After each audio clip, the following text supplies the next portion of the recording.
सुप्रभातम। प्यारे बच्चों, आज मैं इस वीडियो के माध्यम से 9वीं कक्षा के पाठ्यक्रम के अनुसार पद अर्थात शब्द की जानकारी देते हुए शब्द रूप के बारे में बताने जा रहा हूं। प्यारे बच्चों, पद क्या है? पद का अभिप्राय संस्कृत शब्द से होता है। पाणिनि सूत्र के अनुसार शब्द अर्थात पद को परिभाषित करते हुए सुप तिगंतम पदम कहा गया है, अर्थात सुप और तिंग विभक्ति से युक्त शब्द को पद कहा गया है। जैसे राम, गृहम, लता आदि, अर्थात जिन शब्दों में सुप और तिंग विभक्ति लगा रहता है वही शब्द संस्कृत में पद कहलाता है। पद के मुख्यतः दो भेद होते हैं। सुबंत अर्थात नाम, जिसे संज्ञा, सर्वनाम, विशेषण आदि शब्द आते हैं। तिगंत आख्यात, जिसमें क्रिया शब्द आते हैं। जिन पदों के अंत में सु, औ, जस आदि शुभ प्रत्यय लगे होते हैं उन्हें सुबंत शब्द कहते हैं। सभी संज्ञाएं तथा सर्वनाम इसके अंतर्गत आते हैं, जैसे राम, देव, भाव, फलम, लता, तत्, इदम, अस्मत्, युष्मत् आदि। जिन पदों के अंत में ती, तह, अंति आदि तिगंत प्रत्यय लगे होते हैं उन्हें तिगंत कहते हैं।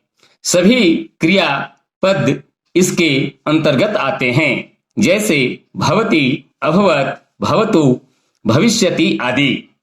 संस्कृत भाषा में शब्दों से वाक्य बनाने में कारकों का प्रयोग किया जाता है, जो विभक्तियों के रूप में चिन्हों सहित प्रयोग किए जाते हैं।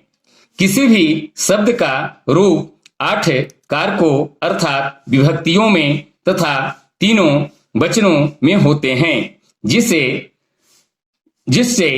24 शब्द बनते हैं, जिन्हें शब्द रूप कहा जाता है। शब्द रूप के ज्ञान के बिना हिंदी वाक्यों को संस्कृत वाक्य में अनुवाद करना असंभव है। अतः शब्द रूप को ध्यान से याद करना चाहिए। किसी भी शब्द का रूप शब्दों के अंत में लगे स्वरों के आधार पर एक समान चलते हैं। जैसे अकारांत। अकारांत के अंतर्गत छत्र, बालक, गज, देव, अश्व इत्यादि इन सभी शब्दों के अंत में अस्वर होते हैं।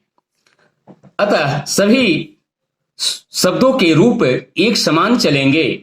अकारांत शब्द पुल्लिंग हुआ करते हैं। आकारांत, इसके अंतर्गत लता, माला, बालिका इत्यादि इन सभी शब्दों के अंत में आ की मात्रा है, अतः इन सभी शब्दों के रूप एक समान चलेंगे। आकारांत शब्द स्त्रीलिंग हुआ करते हैं। ठीक इसी प्रकार ह्रस्व इकारांत, जैसे मुनि, हरि, पति आदि। दीर्घ इकारांत नदी, पत्नी, गौरी, जननी आदि। ह्रस्व उकारांत साधु, भानु, जंतु, तरु, प्रभु आदि। प्यारे बच्चों, अब मैं पहले कारक और विभक्ति चिन्ह की जानकारी देना चाहता हूं। संस्कृत में 8 कारक हैं और 8 की विभक्तियां 8 है और सबका चिन्ह अलग अलग है। जैसे कर्ता कारक प्रथमा विभक्ति, इसका चिन्ह ने।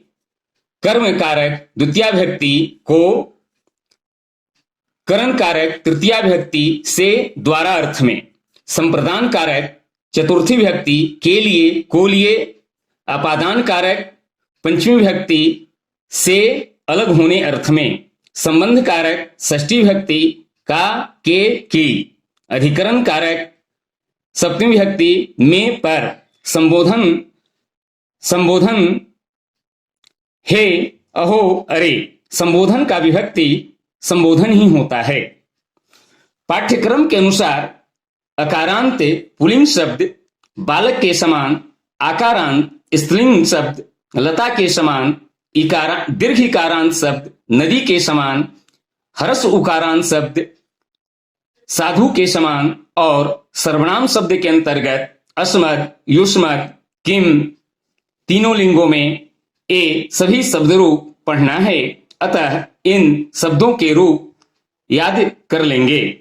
मैं आशा करता हूं कि आप शब्द रूप के बारे में जानकारी प्राप्त कर लिए होंगे। बच्चों, मैं कुछ गृह कार्य हेतु आपको शब्द रूप देना चाहता हूं, उसे आप अपनी कॉपी में लिख लेंगे।